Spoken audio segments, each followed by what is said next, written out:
Yes,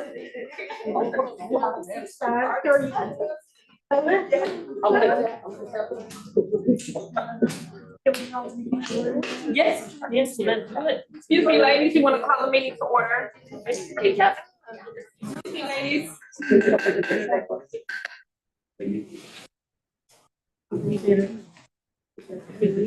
Roll call, please.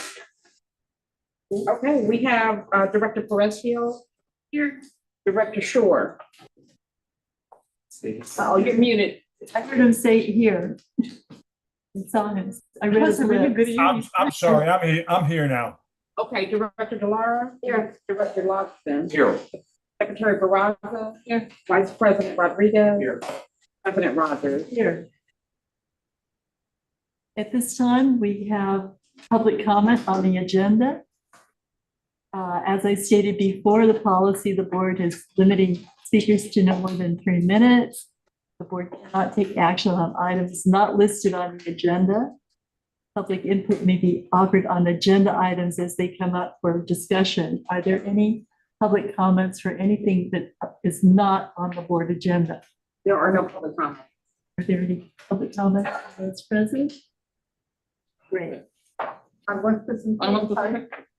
We'll wait till we have an agenda item, then I'll call it. Okay, we have, excuse me, President Rogers, we have speaker cards. We have speaker cards, yeah, Well, for the item. it's a small group. Okay. I know where you are. Thank you. We have a consent agenda that includes the board minutes from the last meeting, financials, and the annual budget. Is there anybody that wants to pull any of those items from the consent agenda? May I have a motion to approve? I'll second. Roll call, please. Director Florencio. Yes. Director Shore. Yes. Director Delara. Yes. Director Logston. Yes. Secretary Barraza. Yes. 4 miles. Vice President Rodriguez. Yes. President Rogers. Yes. Okay. Reports, Desert Healthcare District CEO report. Thank you, President Rogers. So the first item is a discussion and possible action for allocating $500,000 from the previous year's carryover funding on our grants report to support food insecurity and food distribution program. So staff has been working on opportunity to potentially work with Find Food Bank, who's one of the largest food insecurity resources that we have, and to be able to have them be essentially kind of the go-to as far as other smaller organizations to reach out to, Find Food Bank and be able to coordinate together through that function and have it be a collaborative effort through that process. So that's what's being recommended by staff to the committee or to the board. Since we've had, we've heard several comments, and there will be more about, the effects of the current administration and effects of Medicaid, Medi-Cal, SNAP programs, et cetera. And so we wanted to bring this for discussion and potential approval to authorize this process. Discussion? I don't believe this was brought to the finance committee, was it? This was brought up after the finance committee meeting? Yeah, no, we're bringing it directly to the board for discussion. That's an initiative. Got it. So would that be an approval then today for that, or have you run through? Usually most of these at least come through the finance committee stuff, so we see the impact on the foundation's budget. Yeah. And it's been under development. We didn't have things ready for this point to do with FNA 2 weeks ago. So we felt an urgency to be able to bring it directly to the full board for discussion. If you choose to, have it go through committee processes, then I would recommend it go through both finance committee as well as program committee. Do you have a policy on how we handle that? here? Is there a policy that, or not, I'm just curious. Yeah, I think as an initiative, it can come before the board. We've done that before with other initiatives. It has come to the full board. I think what Director Logston is saying is that even if it's an initiative or just a non-initiative, that we usually are accustomed to having it go through finance. And so if that is still, and their CEO is saying that if we as a board decide that we still have questions, that they feel comfortable that this could actually be acted on today. But if there's questions that come about that he cannot answer as of today, that we have the option to go through our regular process, Director Logston, which is that it does go to the finance committee. In addition to sending it to the committee with other initiatives, what we've done is we've called on like the public to, or nonprofit organizations to come meet with us and tell us what their needs are and help us identify. And then we structure the initiative around what we hear from them. In this case, when suggested, we were told we were in like some sort of a time crunch. We want to make sure that we get this because of the need. And I think I was okay with having full like board discussion without other activities that we do or partake in before within like initiatives. What I would like to see, so how I'm understanding it is the contract would be with Fine Food Bank, and then it would be for like their operations just as usual, like regular, or maybe if we can give the CEO an opportunity to like tell us or stop. Yes, Donna, if you would please give background. And on it. actually, we were getting in grants that were requesting food insecurity support. Alianza Nacional de Campesinas, Word of Life Church, and also First Community Church.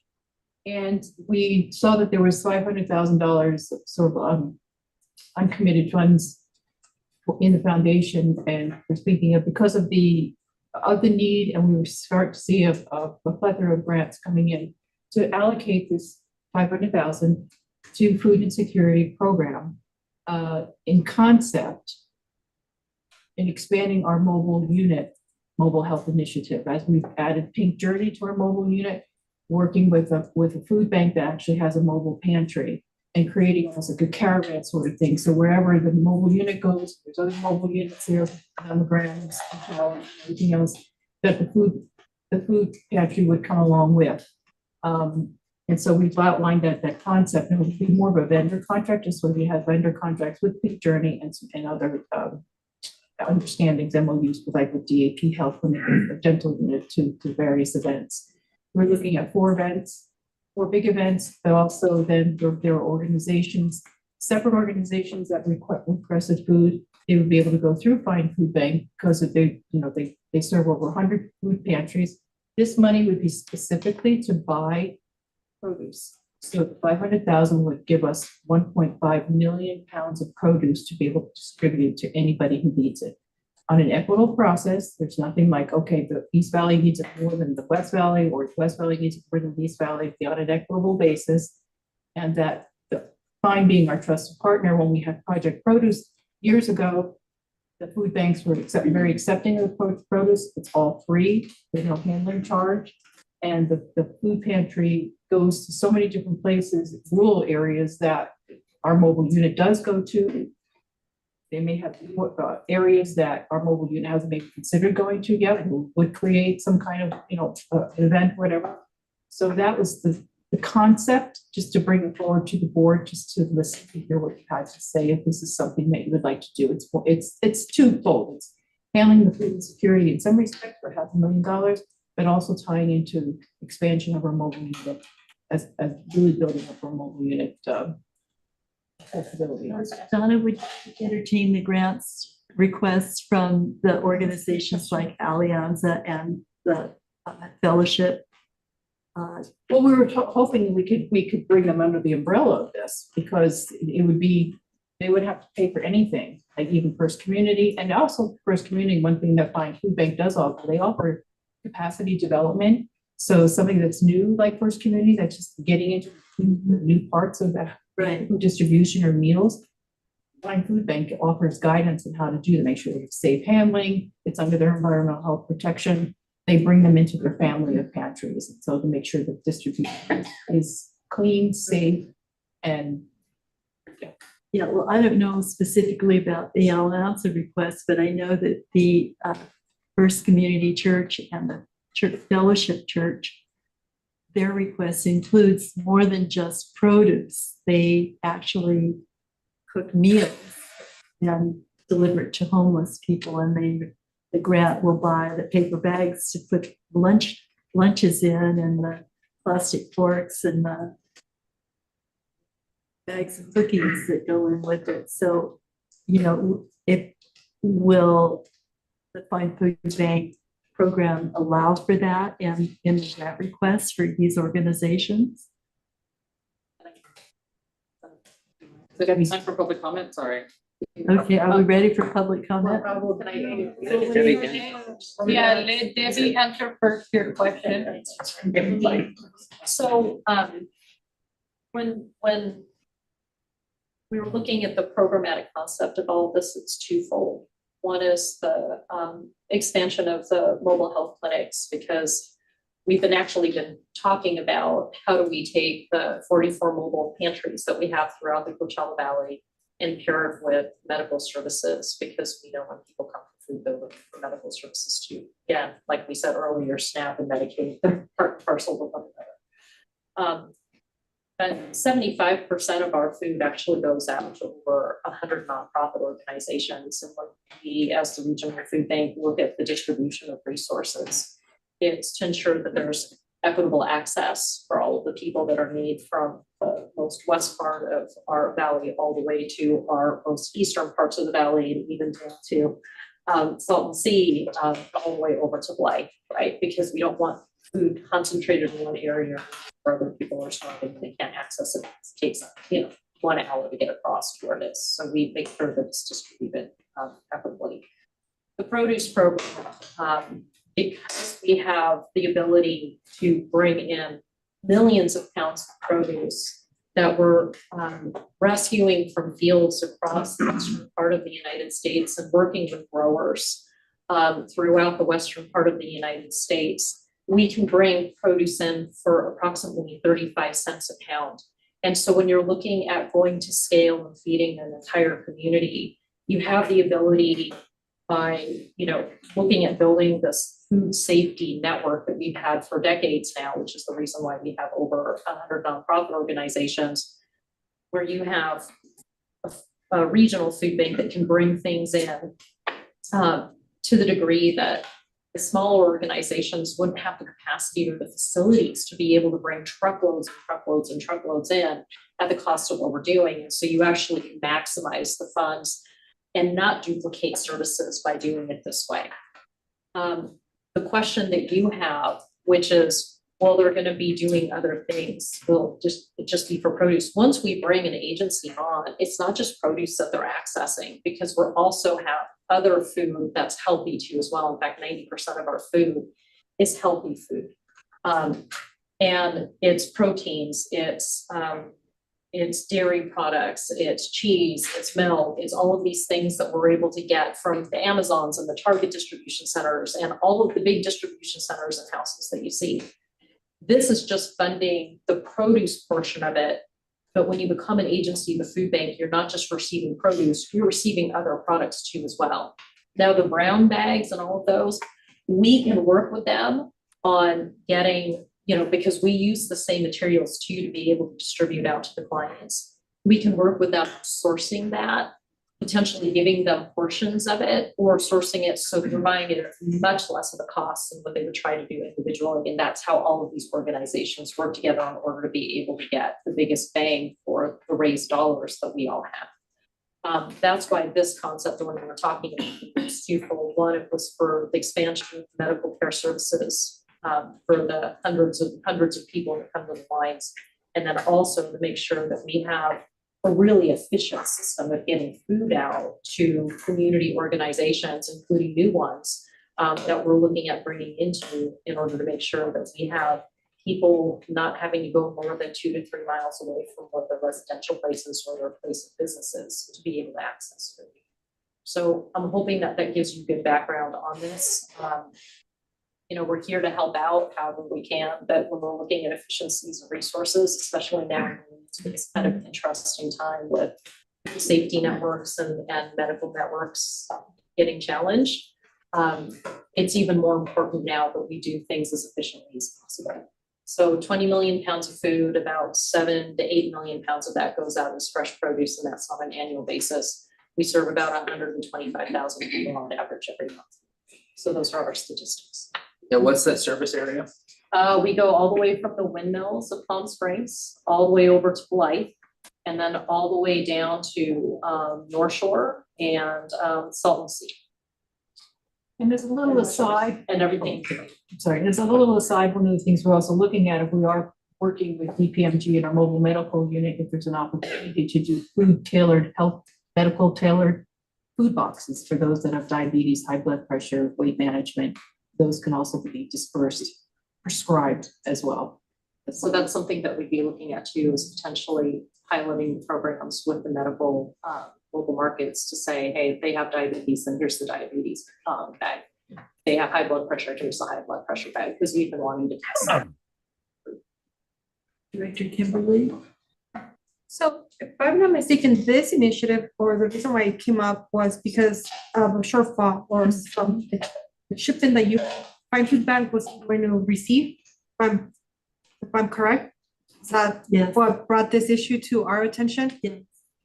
Is the demand here as well as nationwide? I mean, what really got me a couple months ago was reading an article in the New York Times about 500,000 people dying in Sudan after the US aid was cut. Most of them were babies and children. So if it's gonna happen there, it's happening worldwide, it's gonna happen in this country, again, with the Medicaid cuts. SNAP. Yeah, It's like, good. I'm not in a position of supporting this. I want to make sure that if we're doing this, it's because there was like a dire need and we really needed to do this with it. Like, we're trying to expedite this is because there's really a high need. I don't want us to try to come up with a whole new program. For me, it was more of let's close the gap rather than let's start creating something new and try to incorporate something new, which is to some extent what I'm understanding, which is I appreciate it because you were, thinking like outside the box, or we're thinking with like the resources that we have, we're gonna incorporate like food bank to our like mobile medical services. Which I think it's a good idea. Again, if we I just don't want it to seem like we just have $500,000 extra. Let's see what we could do with it. It's a very good cost. But I just want to make sure that we're doing it the right way. And if we're just, No, I can get rid of $500,000. I can answer that. So when the executive orders came down in January, they paused some programs that was federally funding our produce initiatives. And some of them have relaunched. The LFPA grant has relaunched, which is great because we're investing in a couple of local farms out there in order to be able to get fresh produce and support the economic growth of the Eastern Coachella Valley with those federal grant funds. But the one program that didn't come back, we lost 10 truckloads of pure protein, of pork and chicken and eggs, with a total value of over $1 million that is not coming over to the Coachella Valley, and we won't see that again. We're already seeing the pressures of what could potentially happen, especially with this bill that is passing, and with the amount of people that are starting to come to the lines because inflation is getting worse. That 10 million, the 10 truckloads that was close to 375,000 pounds of pure protein was supposed to be delivered between May and August of this year, and it was supposed to support our summer distributions when we go 10% higher. For us, we're trying to make up the divide for that loss. So we redirect funds that would normally have paid for produce or whatnot in order to be able to see if we can purchase other items to be able to make up the divide. But we don't want fresh produce to go down either. That is extremely important. And the amount of food that we can get out into the community, because our purchasing power is going to be bigger than anybody else trying to do it on their own. I mean, if an organization tries to get produce donated, they're going to be able to get smaller amounts, but they're going to have to truck that in. If a larger organization can pay for the produce and truck it in, they're going to be paying close to $1.50 a pound. We can get 3 times that amount because we have over almost 90,000 square feet now with our building expansion, and we're putting in cold docks, so we can make sure that even in the summertime at 120 degrees, when leafy greens are coming down from Fresno, we have the longest amount of time to be able to get that out to over the 100 organizations that are there. But, you know, for me, I think I try to focus on the forward as opposed to what happened in the past. So I appreciate you asking that question. I'm trying not to bring it up, but I think it's a valid question to ask. Are we trying to plug the hole? Of course, we're trying to plug the hole, those 10 truckloads that we lost. Is that a small portion of what we receive? And the largest, we bring in over 20 million pounds, but that represented 375,000. So while a small percentage, that was pure protein that kids and families and seniors are not going to see this summer. What do we replace it with? Produce is a beautiful thing. It may not be a protein, but at least it is healthy. And it is something that we can bring in regularly and large amounts of in order for people to be able to continue to thrive for the food that they're receiving. So I hope that helps answer your question. Okay, and like I mentioned, I am like in full support. I just want to make sure that we're going to do it the right way, and then also not provide a support that's not going to be there next year and then you create another gap, right? So for me, it's like understanding how we're going to support financially and something that's going to be, I guess, more of the long run. And I mean, it is for a full year. Yeah. It's a good amount of money. I'm just trying to like looking at because this is, I mean, aside from, yeah, it was released on Friday, our agenda packet, right? And so it's for us, it's like the first time we're looking at like some of the details, you know, what it's gonna be. And so for me, it's like, what's gonna be better to, which is provide the money and have them continue working with what they've already have established, or we want to create like not a new program, but like new steps. And like, is that going to be burdensome to the organization, or if this is something that like really works with like Fine Food Bank? I'm assuming anybody that's going to get, or any organization that's going to get $500,000, it's not going to get like super picky, right? But I just want to make sure that it's going to be, you know, we're going to be providing the assistance and that it's going to be the most beneficial as possible. And then also not leave a very big gap. And like next year, we're not able to like support it again. Well, I can say that we started this produce program, you know, I think how long ago? 2018, 20, even before I came here, so 2015, 2016, the Desert Healthcare District helped launch it. We've been increasing our produce year after year. And the last produce grant that we received was back in 2020, and we've been able to sustain that. But this is a hard year, and we want to make sure that we don't have any kind of gaps in service, because as you know, people are really hurting right now, and we have a lot of people that are very afraid. So when we talk about sustainability, I think that the food bank has, with the way in which we do the produce, you have to first have the sustainable supply in order to make sure that you have the sustainable program. And I think all of the food banks around the state of California have figured out how to do the sustainable supply in order to ensure that we can sustain the program moving forward. For this grant coming in, it helps us out quite a bit, because again, it allows us to be able to continue the flow of produce going in, which we've been able to sustain for many, many years now. But also try to work on, I think, the impact of what just happened losing those 10 truckloads in order to be able to bridge that gap with other resources that we have and redirecting funding from other places, because Desert Healthcare District has a produce program solid. And it's not just us, right? I'm speaking on behalf of over 100 nonprofit organizations and 150 distribution sites. So I'm just not talking about fine, I'm talking about closing the gap for many, many, many organizations throughout the valley that rely on the produce coming in because they just can't do it themselves. But I hear what you're saying. I totally understand. I think about that all the time. What does sustainability mean? But right now, it's just we are trying to sustain people so they can get to work, so they can eat and not have to decide to pay for medical bills instead of paying for food.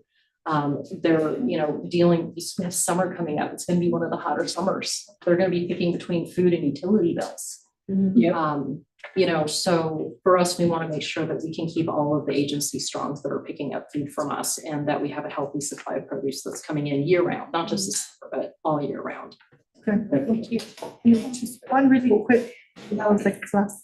So again, in support of this, I would though say that if we do have any like mini grants or grant applications that are related to like food insecurity, that they should still be processed and let the board determine if they're gonna support them aside from this initiative. It's a thought, or my opinion. It's a good one. Any other comments? I have a Director question. Yvette? Alianza, you're Alianza, ¿verdad? Campesinas. Are you guys working also with food bank or are you on your own? We were talking about that. We never were able to get together. There's a letter that was sent to CEO Chris Christensen, which is the first time I'm able to meet him in person. This letter we want to share with you because it's so important and it has to do with the food distribution. It talks about how important it is for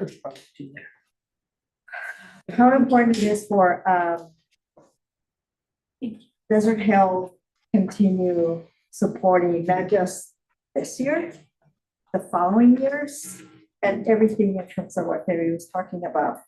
At the same time, we're targeting communities that I started talking about earlier. And here we started getting a little bit anxious and thinking that we might not have that opportunity again, like we did last year. We got full support. Full support in terms of we know how to stretch the money. We do get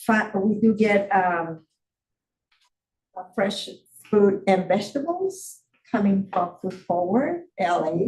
We were able to do that, and we're doing it in other places like Santa Maria and Wasco and other places that we're trying to negotiate. But in order for us to be successful, because we're talking about 40,000 pounds each month, and because it's fruits and vegetables, and we want to distribute them that same day, we were able to. My background is being an organizer, so I know how to work with people and organize them and make sure that farmers themselves come and help and in different areas to help each other. It's not just about having people, come in and get your food and you have something to eat. It's about making sure that people understand that it's how can we work together to make sure we don't we use the term for food insecurity, but we also use the term food deprived areas. And the reason why we say that is because the majority of our farm workers live in areas that are so far away that when we started when COVID started, we started using my families and my relatives and then friends stimulus that everybody was getting. That people were saying, we were asking, how much money are you getting? No, well, I got this. Okay, well, you can, we didn't do the whole GoFundMe, but we did take away funding from some of our relatives to be able to start getting, buying directly from certain places, dry food and everything else. And we went to people's homes and the whole thing. This letter actually is talking about how important it is for, like Debbie was saying, you know, we're supposed to have mobile vehicles to be able to take food to where people are. And we do cover its majority the southeastern part, because as I said earlier, it's to feed the families that help us get food on the tables. And at the same time, we're very, very concerned that we were getting most of the time more than 350 vehicles. Sometimes it was 1, 2, or 3 families in a vehicle coming in, trying to get through because of COVID, as we all know, during the drive.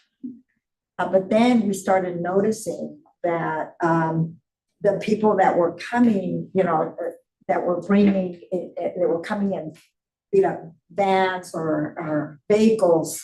At times they had a lot of issues trying to wait, especially everybody knows what's going to happen during the summer. We've been out there. Alejandro has gone there. We know how hot it gets. I almost got myself the heat stress because of the kind of work we needed to do to be able to get people to get their boxes of food. We have lots of volunteers, but we also need to support them because they come and they take boxes so they can also help distribute. And we end up renting U-Hauls because the majority of the time, even though we had more than 300, 400 vehicles coming in with families, with finding out there were many families that didn't have the means to be able to get there. So we've been going to between 14, 15 trailer parks, and I call them labor camps because they're so substandard places. But and it's been organized in a way where we have people there that are helping us. We take the boxes; they're already sorted out by the volunteers that we have at the place, and then we end up.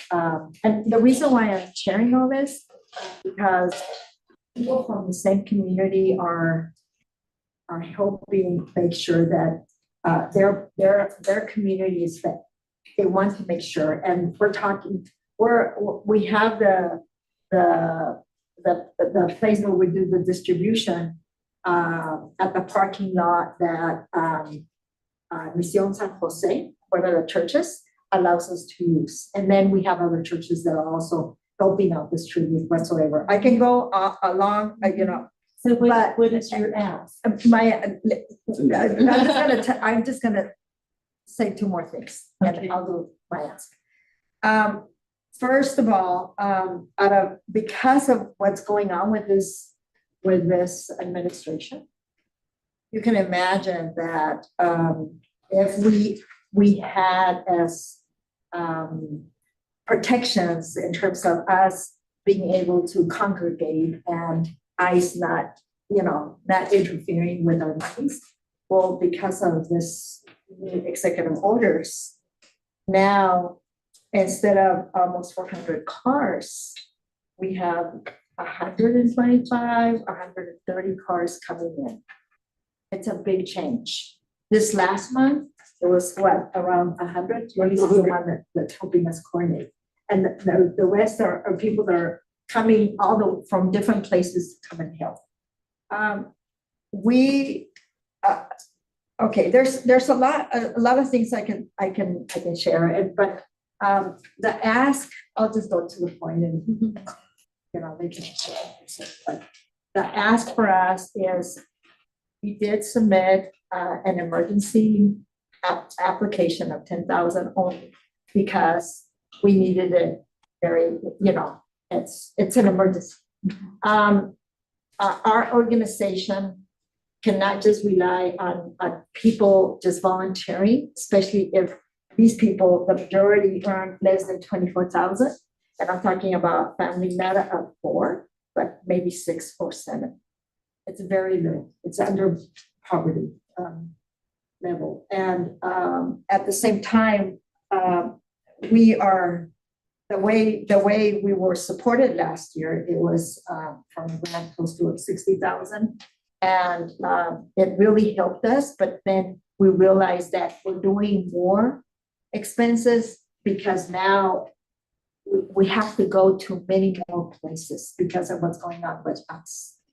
The last 2 times, because people were making the long lines, waiting for the food to be distributed for them as a drive-through, ICE came. And of course, several cars left and everybody got scared. So there's less people coming in to drive. And that means that we have to go to more. I mean, U-Haul says, oh, it's $29 a day, but it ends up being a lot more, close to $200 per day because of the place. Because of the mileage, everything else, the gas, everything else. Our ask is to allow us to have at least $85,000 altogether, the emergency and for the whole year, because we cannot just rely on people coming in and helping us. They need support. We need, volunteers can only do so much. Coming from different places, we're talking about them doing the volunteer time and then going back and then helping distribute, aside from us doing the distribution of the refunds. And us going, if we know that our plan has to be 20 or more places because of what's going on right now. And it's very, very hard for us to see how families are feeling deprived because, as I said, the majority of them live in food deprived areas. We do have all those pantries that are bringing other stuff, baby to baby, bringing other, we take advantage of distributing all that. Water drop because of what's going on. We know all the arsenic in the water that's happening in all those areas in the Torres communities and all the southeastern parts. And so there's a lot to talk about, but at least we wanted to make sure. Is that 3 times? Any investment 10 minutes and, we just, but that's up to our president. Yeah. And, we waited for close to 2 hours to say what we needed to say. And we really appreciate your patience here. That was it for us. It's feeding the people that feeds us.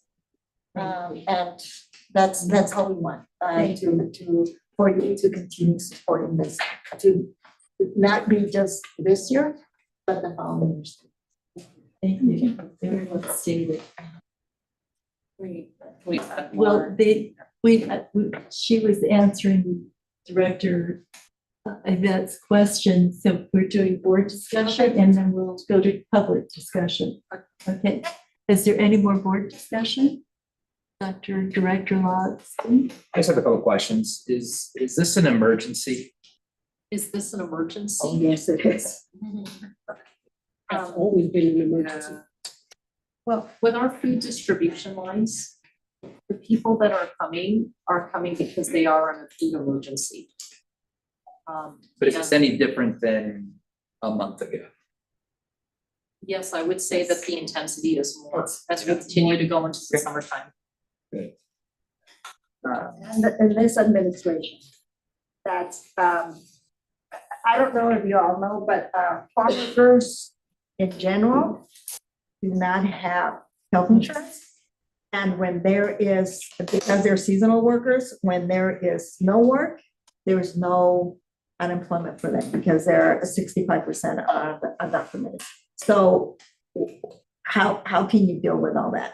I think for us, we're very much into analyzing and understanding and projecting out the, from what we currently know, trend patterns that we've seen over decades of doing food banking, the highs and lows of major disasters to mortgage crises to whatnot. And from the trend patterns that we've seen and what is potentially coming up into the future, you know, we're looking at trade wars and tariffs, we're looking at cost of goods going up, we're looking at so many things that are potentially affecting, I wouldn't even say potentially, we already see the prices increasing already, so it's not even potential.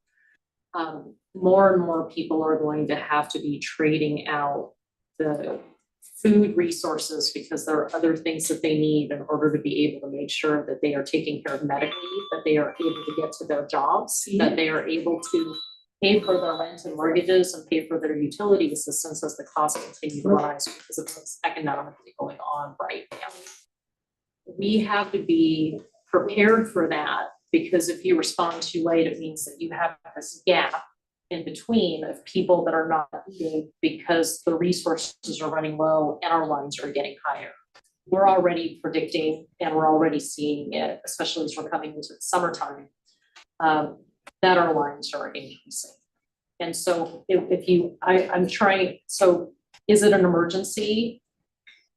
Yes, it's an emergency for them to come to get the food. Will it be more of an emergency later on if we don't do things to be able to plug the holes now because it takes us time to get food in?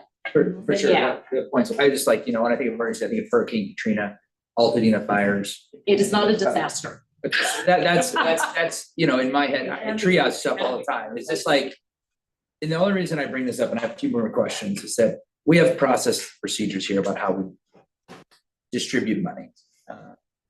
And obviously I want to make sure, you know, if you triage something, you want to make sure you're addressing the need right when it needs to be met, right? If you got a bunch of people, so you're trying to figure out how can I triage the sickest patient, give them the minimal that they need to keep them alive long enough that I can go fix this one before I come back down. So brings up my point, you know, how many months will this amount of food take to distribute? So let's say you get $500,000.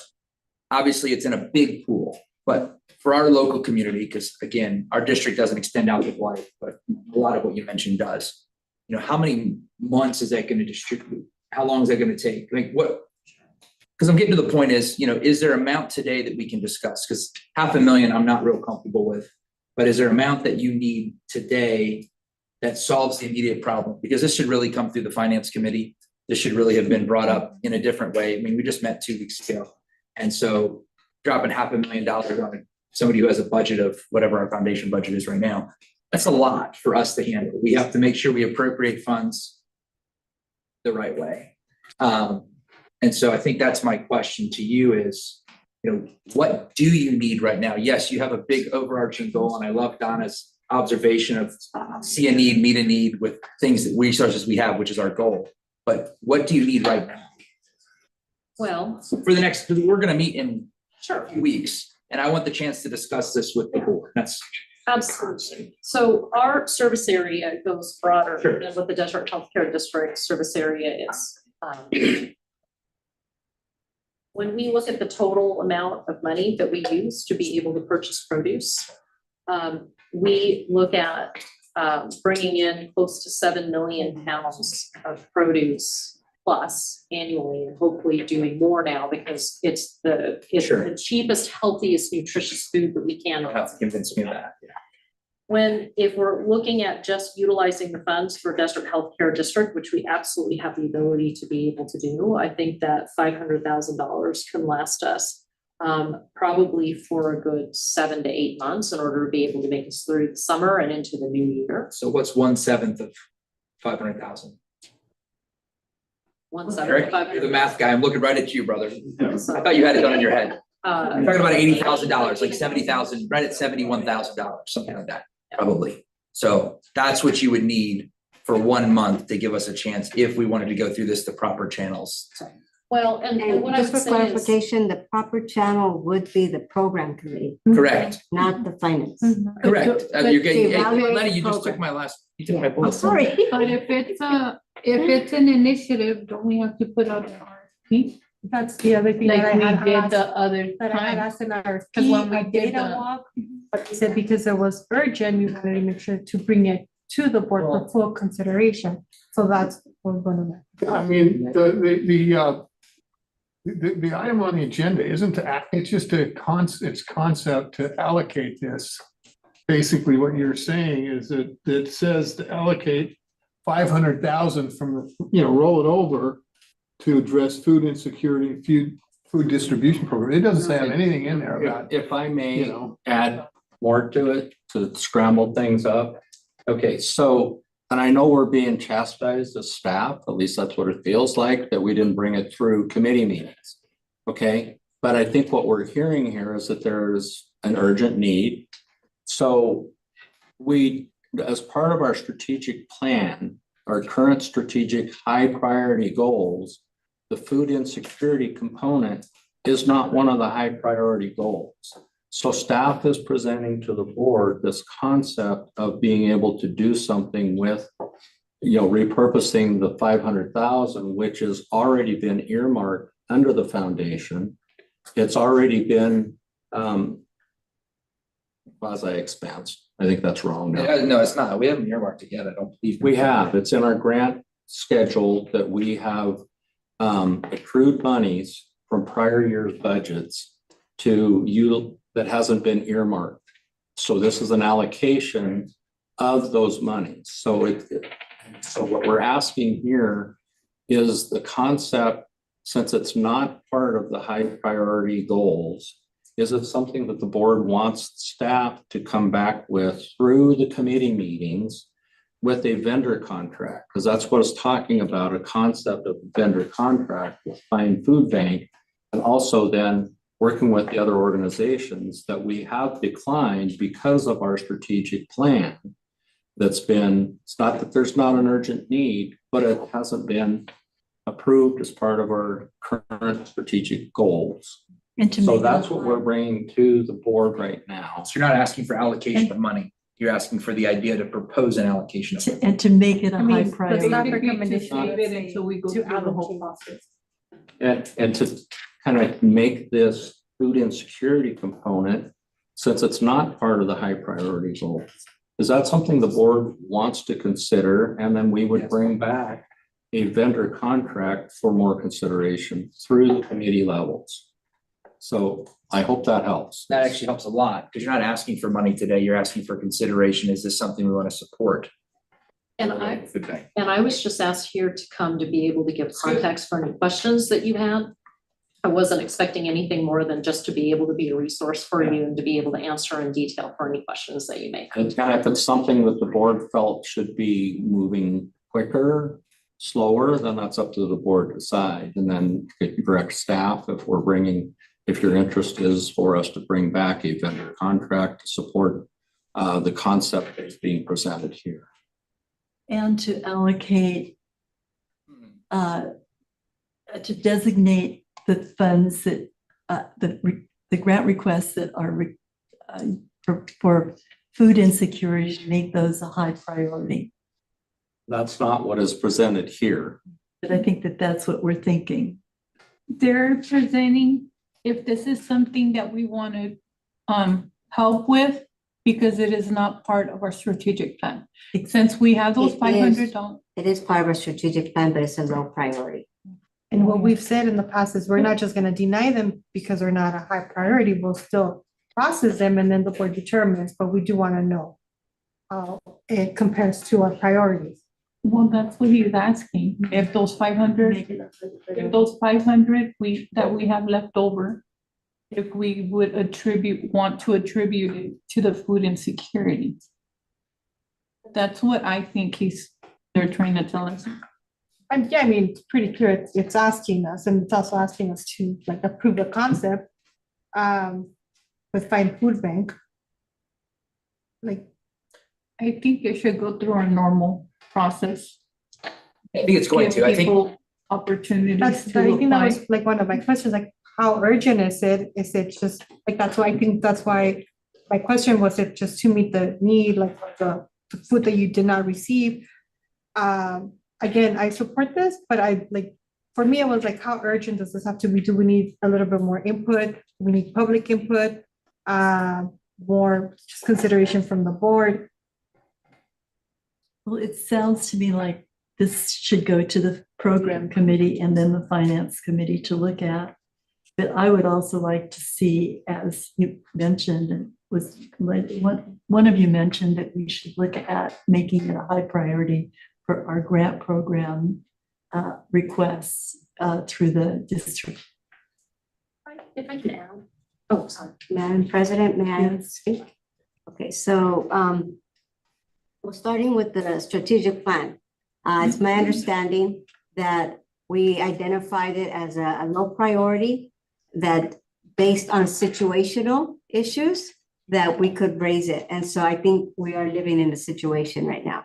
And I think that's what you communicated earlier today. That's right. I do thank staff for inviting Debbie here because she is the expert in this area, representing all of her, the agencies that she supports. She knows it. And when you mentioned Blythe, just to let you know that Blythe is only like around 20,000 people. So it's not that big of a piece to be minus that much. It's a small piece. So I think she is, when we talk about the possibility of doing an RFP, I think that would be fine if we didn't know that Fine Food Bank has the expertise. They have the expertise, so I think we should just skip that point and just like you're proposing, Chris, just to do a vendor contract to, after you get an understanding that you propose that to the program committee so that it will be evaluated, ask questions, have a better understanding, and fill in the gaps that need to be filled before you bring it back to the board. I do think it is an emergency item, but I think it could wait 30 days. The request that Alianza is making, I understand the situation that we have a lot of families that are being impacted and that they are asking for $10,000 as an immediate thing. I think that's something that our CEO can evaluate. And if you think that, because I want to support it just on the face of it. However, I have questions that I know I have a responsibility because it is public dollars on how this is going to be spent and the things that your staff knows how to address and put it in a very comprehensive plan so that we can then vote on it. So if you're able to do that and satisfy all of the criteria that you know that we will be asked for, then by all means, do it on your CEO discretion. But if you do not, then have it go to the program committee. One of the questions that they asked was, can this request be considered, because they have received information that this might not be something that we could consider because of the possibility of us changing strategic plan. So my answer to them is that's the future. We don't know what's going to happen, and you have an opportunity to participate in that process as we go into the strategic planning, which we talked about that probably won't be until the end of the year or next year. So that's a different thing. So right now, the answer is yes, you can submit this, and our CEO will determine the process that it would take. We submitted Oh, you already. already submitted? Oh, We okay. submitted for the 10,000, but we were Okay. asking for that. If I may, it was submitted as a mini grant. And to your point, yes, we can consider. Do we consider then everybody that comes and asks for this particular item?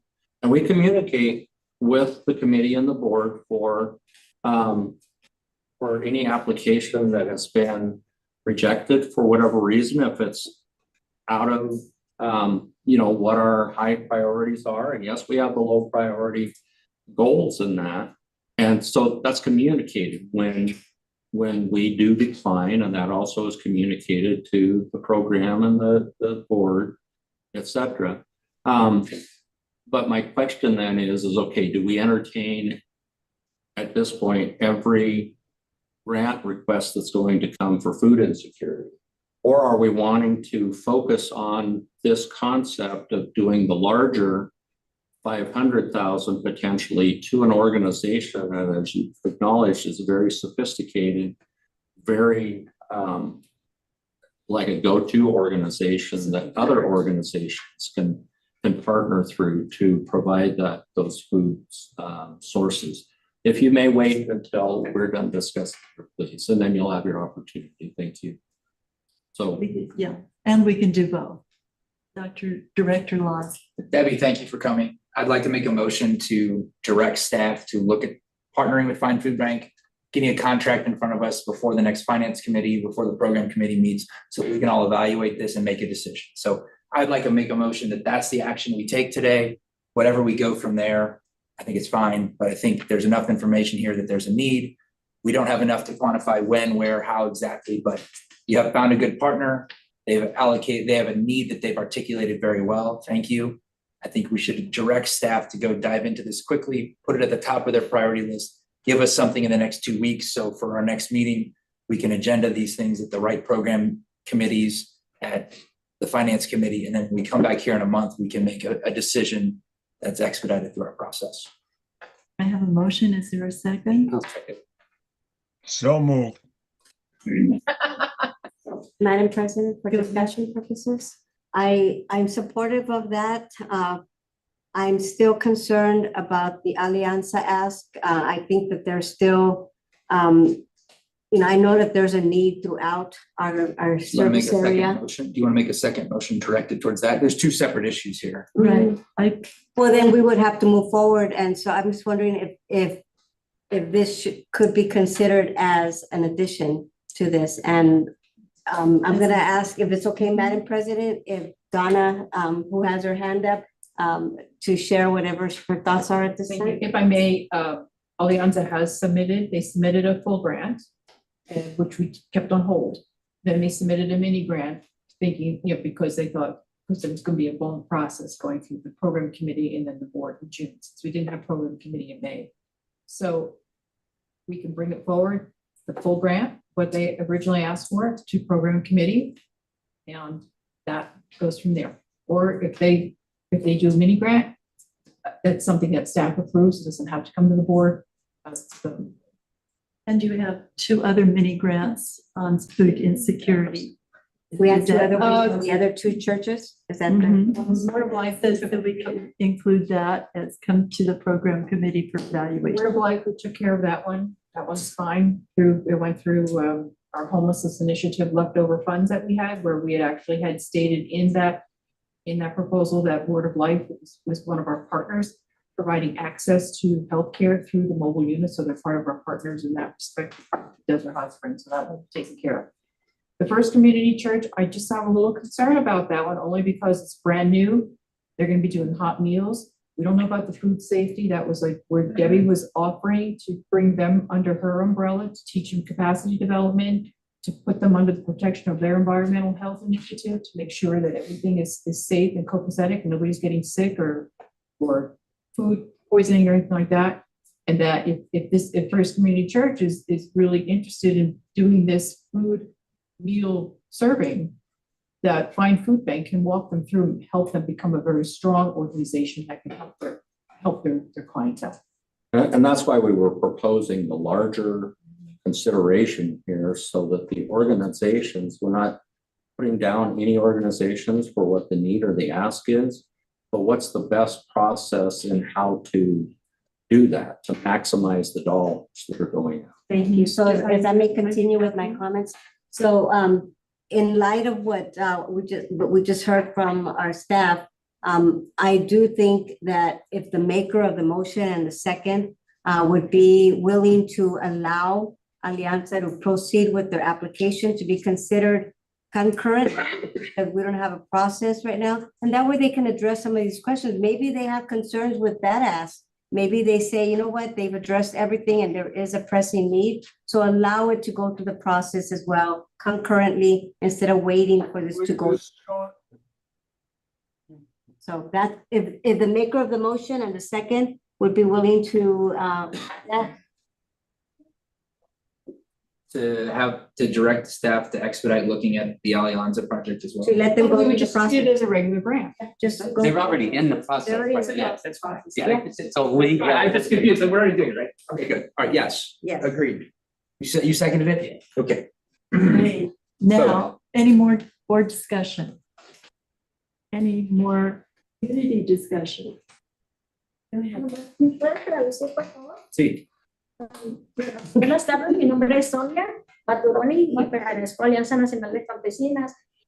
Y yo les vengo a decir poquito y lo escribí porque es algo que yo estoy directamente con la comunidad y viendo las necesidades que ellos necesitan. Y vieran ustedes las caras que nos ponen cada mes. Ah, perdón. Salte para acá Okay. Era para traducirte. Ok. Ay, es que le había dicho a la señora. Ok, no, pregunta, yo te ayudo. A ver, dame lo que escribiste, ¿lo quiere que te lo lea y lo traduzca? No, pues o- primero dígale lo que pienso que estoy directamente con la comunidad. Sí, my name is, Sonia Baturoni. hold on. Sí, se me están cruzando, just like, all right, my name is Sonia Batroni and I work for Alianza Nacional de Campesinas and I'm actually out there with the community experiencing what they're going through on a daily basis. Les quiero compartir algo que yo veo cada mes, And I would like to share something with you that I see on a monthly basis. porque casi regularmente es pura gente campesina de bajos ingresos, que son, repartimos la comida en partes rurales. So the majority of people that we serve through our food distribution have been traditionally farm workers and low-income families that will come to our food distribution. Y no nomás es comida, también damos recursos como pañales, fórmula para las mujeres embarazadas, los niños. So part of this food distribution that's also done in rural areas, was not only food items that we distribute, we also distribute, baby formula, diapers, and other very important items that families need. Y es bien importante porque se mira la gente que es de bajos ingresos, que necesitan, que no tienen trabajo y que necesitan lo que damos. And it's just looking at the people that we serve on a monthly basis, you could tell that they're in need, because they are showing up to our food Okay. distribution lines. Y esto no se trata solo de comida, And this is not only about food, se trata de dignidad, it's also about dignity, de seguridad security, y supervivencia. and Supervivencia. that's a good- survival. Ajá. Y les digo a toda la mesa directiva que And I- cortar este financiamiento And I share with all of the board members that by cutting this support, ahora sería abandonar a las personas que alimentan nuestra nación. and it would abandon the people that actually put food on our table. Y respetuosamente les pido And I respectfully ask of you que mantengan y fortalezcan to continue and to fortalezcan fortify and strengthen y su apoyo your support a estos programas to que these somos, programs. que somos de fines sin lucro, That we are a nonprofit organization que dependemos de ustedes and we do Para- depend on your funds. para poder desbandirnos en las comunidades y pues que salvamos vidas porque mucha gente no tiene ni qué comer. Entonces acuden a nosotros y pues nosotros bien contentos de ofrecerles, ¿verdad? Lo que podemos. Cada mes. Voy a aprender inglés. Sí, no, está bien. And the people do count on us. We are saving lives by the food distribution. We're out there on a monthly basis. And for us, it's not just giving the food distribution, but we're actually out there saving lives. Ya no supe lo que me quedé, pero es todo. Gracias. Yes. That's it. I might say that, I have participated in multiple, food distribution events with Alianza Nacional de Campesinas. I've driven one of those famous U-Hauls to food deliveries. And just the great work that they do. They don't stop during the summertime. When it's 110, 120 degrees, they're out there. 127. Yes. I remember that. And it's hot, and they show up at 6 a.m, if not earlier, for the, 5. They get a forklift, they're very resourceful, they get all of the things that they need to make that food drive successful. They have tons and tons, and produce there and great work that they do, assembling all the food boxes together.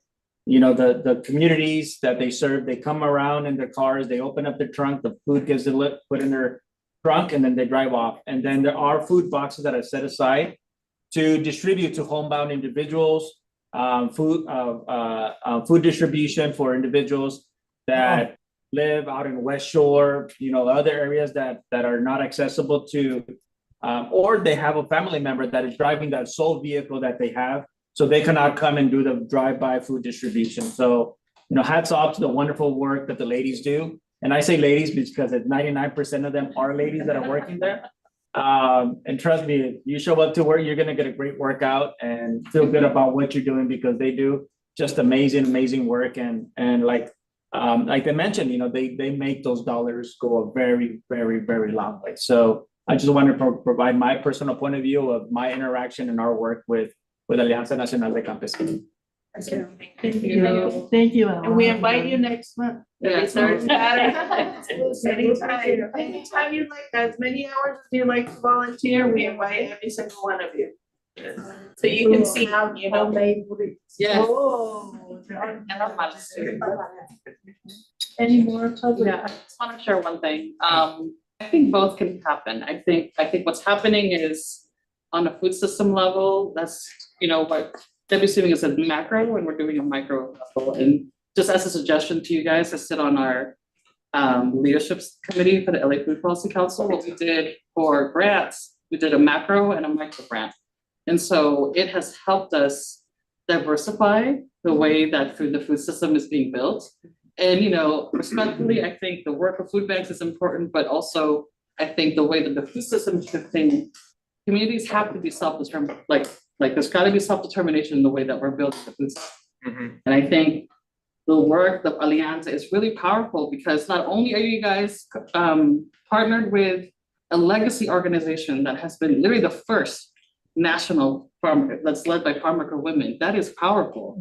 And so having the women be leaders in building that system themselves locally, and not only in Coachella, it's across the state, it's not also the nation. It's really important that you guys are partnered with them. I'm just saying this as a food systems worker.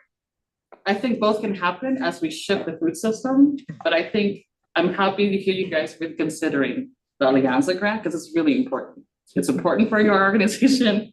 It's important for both, I think, for Coachella. That's what I'm saying. But I think I think both can work, but I think both, there's expertise on different levels. She's had the expertise as far as like the food system is like, I know like food acquisition, all that stuff. I understand all that stuff, but I think the labor and the work and grassroots work integration on the grassroots level is also very important. And we haven't even mentioned that we started 4 years ago, we started it's called the Mother Earth Project, where we're working with the women that know how to plant and cultivate and harvest, and they're doing that in their own homes. And why? Because COVID taught us that we needed to do it ourselves. So we're doing those kind of trainings also. So women are learning to also cultivate and grow their own fruits and vegetables. So I'm gonna agree. There has to be an active micro food distribution networks, and they both have to happen. One of the things that I say is a lot of the times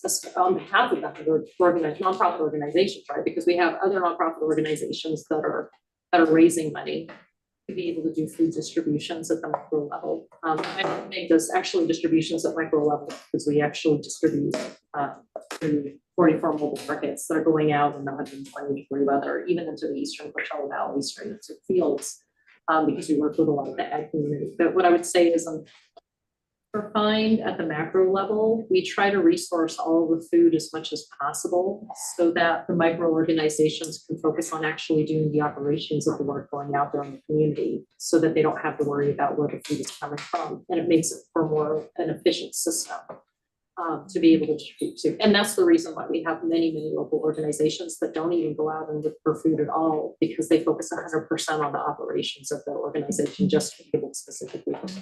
So I hope that helps add context when we're looking at efficient systems of being able to do food security networks within the area, both at the micro and macro levels.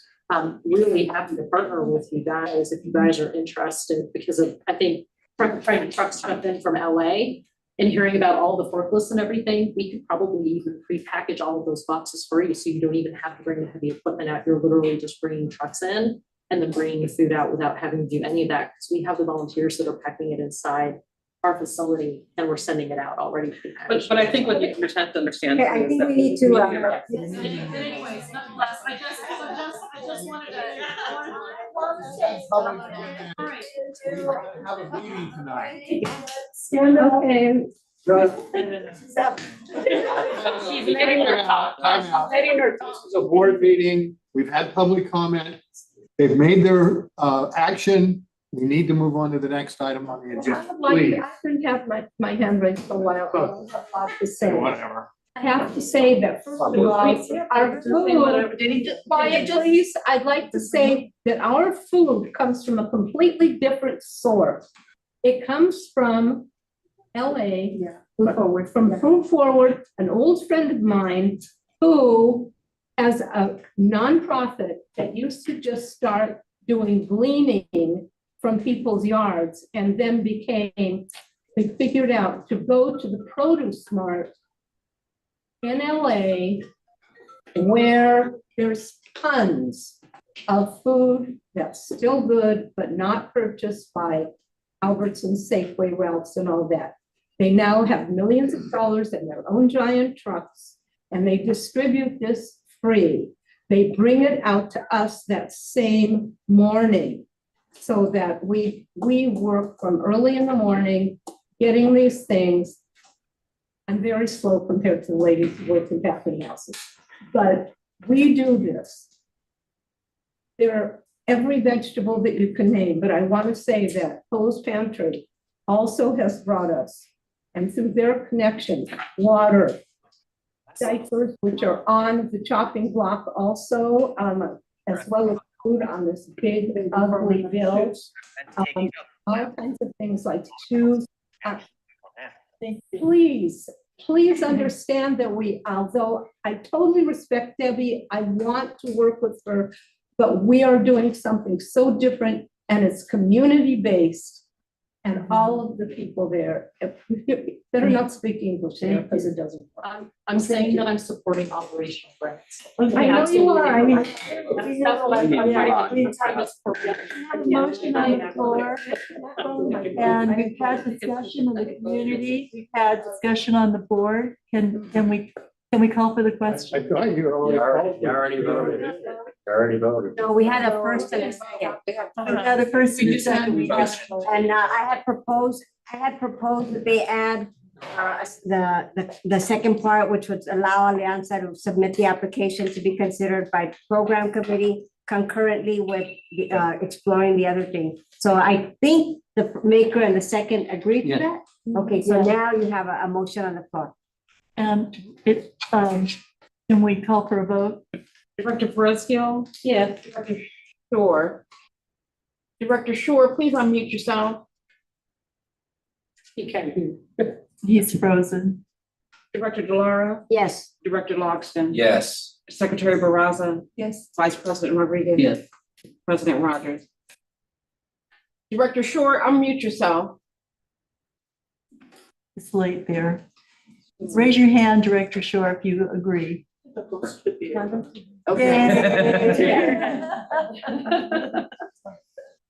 Thank you. Thank you. All right. My screen died. Where are we? US aging vaccination. Thank you. The next two items on the agenda are related to the US vaccination grant that was just completed and closed out. So this is the last month that you have a report in your packet. Alejandro can give you update if the board prefers. Otherwise, the information is in the staff report available to you. If no questions with that, we can move on to the next item, which is the BMG Health Mobile Medical Clinic operations. And again, report information is in the packet. If you'd like additional information Alejandro can respond. So that's up to you at this point. Are there any questions, discussion from the board? Okay, moving on. The committee meetings are next. Women's Wellness Clinic. Women's Yeah. Wellness Well, Clinic. Well, that was part of the Oh, medical okay. clinic, part of it, but Just want to highlight, we had our fourth Women Wellness Clinic in partnership with DPMG Health. The Pink Journey Foundation, we had it that Saturday when the bombing happened. But, you know, given all the different obstacles that day with road closures due to the sand, you know, closing out Gina Autry and Indian Canyon, we still had a great turnout. We had 37 mammograms and 29 pap smears. And one thing that I want to kind of point out to Megan did a great job of creating this infographic that we'll be sharing on our social media and through our constant contact, highlighting our 5 events that we've done so far. Our women wellness clinics to date, we've done 256. We've serviced 256 women, 106 of them have received a pap smear, 148 of them have received a mammogram. So we're slated to do 3 more later this fall, September, October, and November. We'll be having those mammograms. So one of them is slated for farm worker women. So we definitely will be reaching out to Alianza Nacional de Campesinas and 2 other entities that work with farm worker women to schedule that. So that's all I wanted to say about that infographic. Líderes campesinos. Thank you. Thank you. Great, thank you. Committee meetings, finance report. Any questions on the meeting agenda? Health Program Committee meeting this month. Have a forum. Do we need, is the minutes? No, okay. Board member comments? Any board member comments? Ya si quieren. Then we can adjourn. Just like that.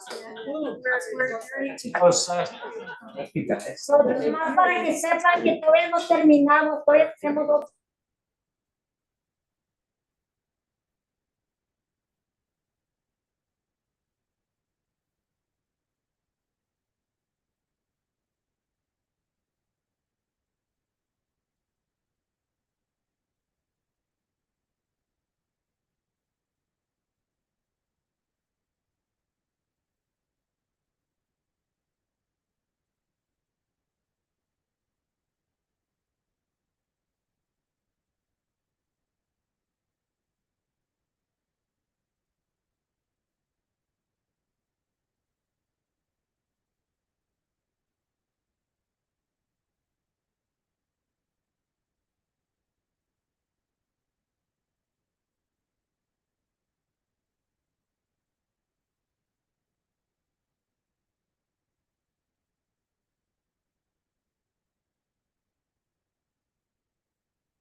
Put Coke on eggshells and you'll never have this house problem again.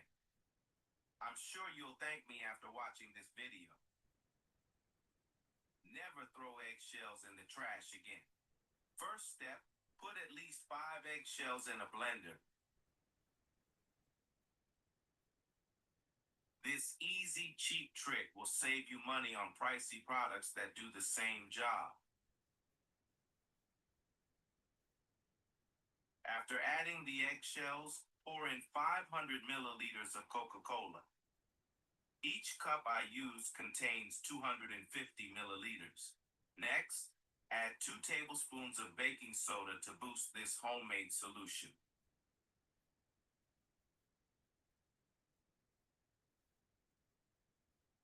The third and final ingredient in this magic mix is dish soap. Here, we'll add 125 milliliters of dish soap. Once ready, blend everything for about 5 minutes until eggshells are ground. It's very likely you faced or are facing this issue at home. Over time, household items wear out, losing durability and shine, much like eggshells. You can restore well-used household items using these 3 products mixed with eggshells.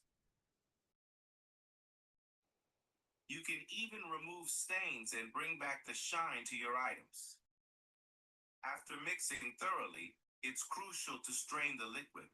This ensures only eggshell micropieces enter the container for storage and application, improving effectiveness. After transferring, make 1 or 2 holes in the lid for precise application without waste. Here's a pot that, as you can see, is very dirty, completely grimy, and oily.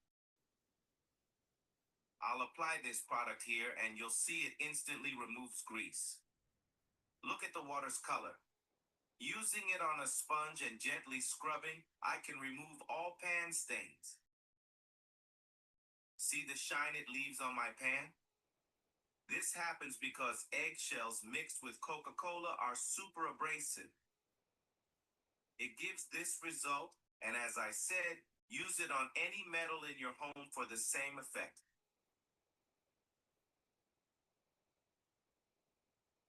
It'll leave a nice shine and remove dirt stains too.